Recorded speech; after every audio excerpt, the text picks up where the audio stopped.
Nah, sebelum kita mulai proses pembelajaran kita pada hari ini, satu orang memimpin kita dalam doa. Ya, silakan Asmi. Mari kita berdoa.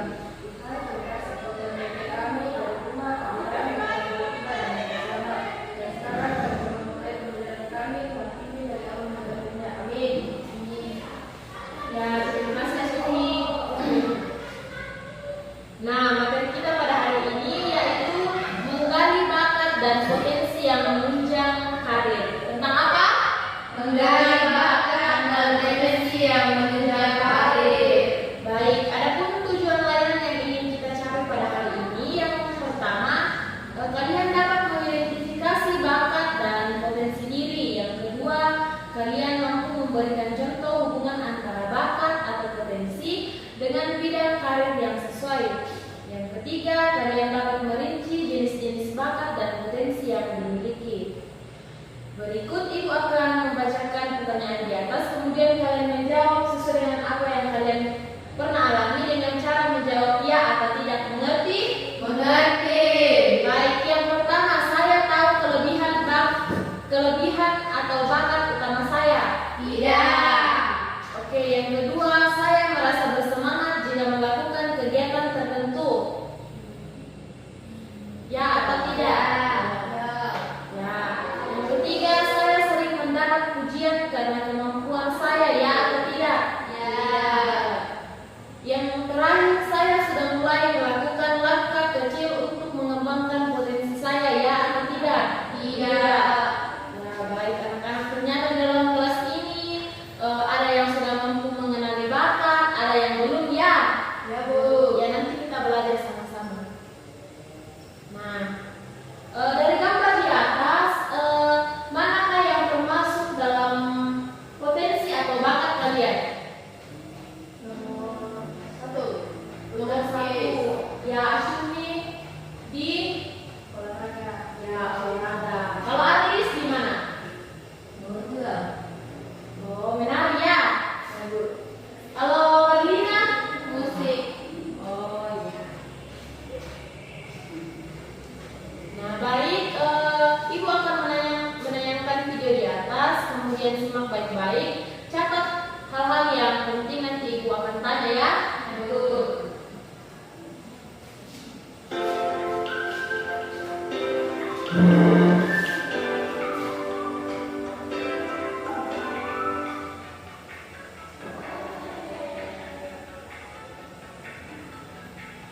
Apa yang dimaksud dengan minat dan bakat? Minat, menurut Kamus Besar Bahasa Indonesia, adalah kecenderungan hati yang ada terhadap sesuatu. Secara umum, minat dikaitkan dengan keinginan. Jadi intinya apa? Minat adalah keinginan. Nah, minat itu ada bermacam-macam. Ada minat pribadi dan minat situasional. Kalau minat pribadi berarti dari diri kita sendiri sudah ada keinginan untuk misalkan berolahraga, bermain musik, dan lain-lain. Sedangkan minat situasional ditumbuhkan oleh kondisi atau faktor lingkungan. Misalnya orang pendidikan di sekolah, informasi dari internet, atau pengaruh dari keluarga.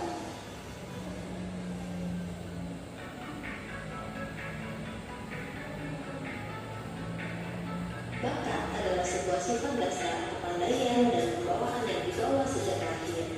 Misalnya, pandai menulis, pandai melukis, dan lain-lain. Bakat harus terus dilatih dan dikembangkan. Mengapa? Karena bakat disertai dengan minat yang serius bisa menjadi prestasi. Andi dan Roni adalah sahabat baik. Pada suatu sore, mereka berdiskusi tentang minat dan bakat. Hai Andi, apa bakat yang kamu miliki? Apa ya? Kayaknya aku gak punya bakat deh, Don. Loh, jangan pesimis begitu dong. Sini aku beri kamu. Setiap orang itu punya bakat loh. Masa sih? Aku kok sepertinya tidak bisa apa-apa. Jangan salah. Kamu itu bukan tidak bisa apa-apa, tapi kamu belum menggali bakatmu. Maksudnya bagaimana? Andi, setiap orang itu berbeda. Ada yang sejak kecil sudah pandai melukis, tapi ada juga yang pandai melukis karena setiap hari dia melihat kakaknya melukis. Lalu dia itu melukis, lama-lama Pandai sudah pandai, berarti dia ada minat. Oh begitu, berarti aku masih punya bakat ya, tapi aku belum menggalinya. Sebenarnya aku punya minat di bidang musik. Aku juga bisa main biola. Nah, gitu dong. Itu kamu sudah tahu minat dan alat bakatmu. Dilatih ya, harus optimis. Siap, Pram. Terima kasih banyak ya. Penjelasan kamu bikin aku jadi semangat.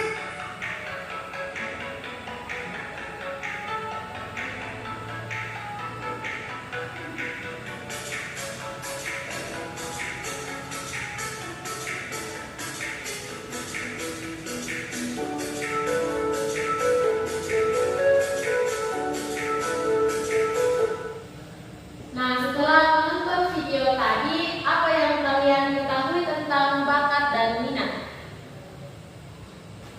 Bu, ya, baca itu perempuan yang memiliki sejak lahir. Ya, ada lagi? Sudah tidak ada ya? Ya, benar sekali yang Asyik mengatakan bahwa bakat itu kemampuan yang kita alami dari sejak lahir. Ya, kita masuk dalam pengertian menggali bakat dan potensi. Bakat adalah kemampuan dasar yang dimiliki seseorang sejak lahir dan dapat dikembangkan melalui latihan. Nah, seperti yang Asyik juga katakan tadi bahwa bakat itu kemampuan yang dimiliki sejak lahir. Nah, sedangkan potensi kemampuan, kekuatan atau kelebihan yang masih tersimpan dalam diri individu dan dapat dikembangkan untuk mencapai prestasi. Nah, sebelum kita melangkah ke slide berikutnya, semuanya berdiri, kita ice breaking dulu. Ya, ada yang tahu tepuk semangat? Belum. Kita coba ya, tepuk semangat. Dang dang dang, ding ding ding, dung dung dung, dang dang dang, ding ding ding, dung dung dung. Aha aha, aha aha. Semangat, mengerti? Mengerti. Ya, kita ulang. Tepuk semangat. Dang dang dang, ding ding ding, dung dung dung, dang dang dang, ding ding ding, dung dung dung. Aha aha, aha aha, aha aha. Semangat ya, jangan duduk. Ya, kita masuk dalam jenis-jenis bakat dan potensi. Yang pertama, bakat akademik seperti logika, berhitung, atau sains. Ada yang masuk dalam bakat akademik di sini? Ada. Siapa? Saya. Ya, Asyumi. Lebih terarah. Kemudian hubungan bakat, potensi dengan pilihan karir. Yang pertama, bakat komunikasi seperti guru, pembicara publik, jurnalis. Kemudian bakat logika atau matematika, angkutan, insinyur, dan programmer. Kemudian bakat seni seperti desainer, musisi, dan penulis. Kemudian bakat kepemimpinan, manajer, konselor, dan wirawasta. Berikut bakat olahraga, atlet, pelatih, atau guru olahraga. Nah, sekarang Ibu akan memberikan tugasnya itu masing-masing memberikan 5 contoh tentang menggali bakat dan potensi yang kalian miliki. Mengerti? Ya. Ibu kasih waktu 10 menit ya.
Selesai Bu, sudah.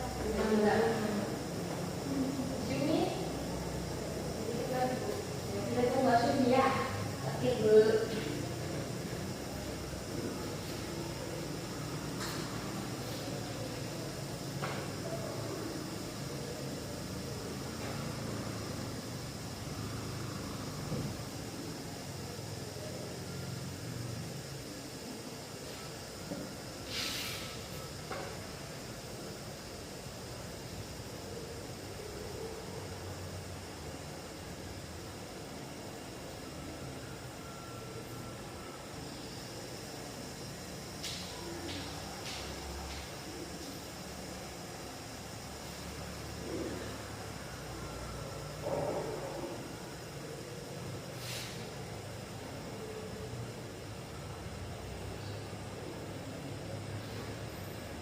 Ya, kalau sudah, silakan Marlina membacakan hasil jawabannya.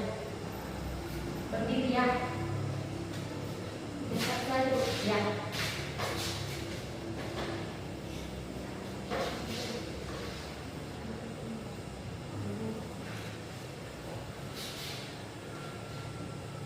Ya, ada silakan. Sebutkan masing-masing lima contoh membagi bakat dan potensi yang kamu miliki. Dari lima contoh, cara saya membagi bakat itu yang pertama mencoba kegiatan baru, seperti pada bermain musik, olahraga. Kemudian mengikuti kesenangan dan bakat untuk tahu apa yang cocok dengan diri saya. Kemudian melihat kegiatan yang paling saya suka dan yang membuat saya betah untuk melakukannya. Kemudian yang keempat, bertanya kepada teman tentang apa yang mereka lihat sebagai diri saya. Kemudian yang kelima itu memperhatikan apa yang cepat saya kuasai dibanding orang lain. 5 contoh cara mengenali potensi diri saya. Yang pertama, saya menuliskan diri sendiri yang saya rasa. Kemudian mencoba tentang kecil untuk melihat kemampuan saya berkembang atau tidak.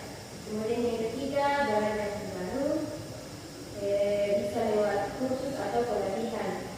Kemudian yang keempat, mengevaluasi diri. Setelah saya melakukan satu kegiatan, saya akan mengevaluasinya. Kemudian yang kelima, belajar dari orang yang lebih berpengalaman untuk memunculkan kemampuan baru yang ada pada diri saya. Ya, kita berikan apresiasi. Selanjutnya,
jaringan, dan adaptasi terhadap perubahan di era digital juga berperan penting dalam memaksimalkan potensi kita.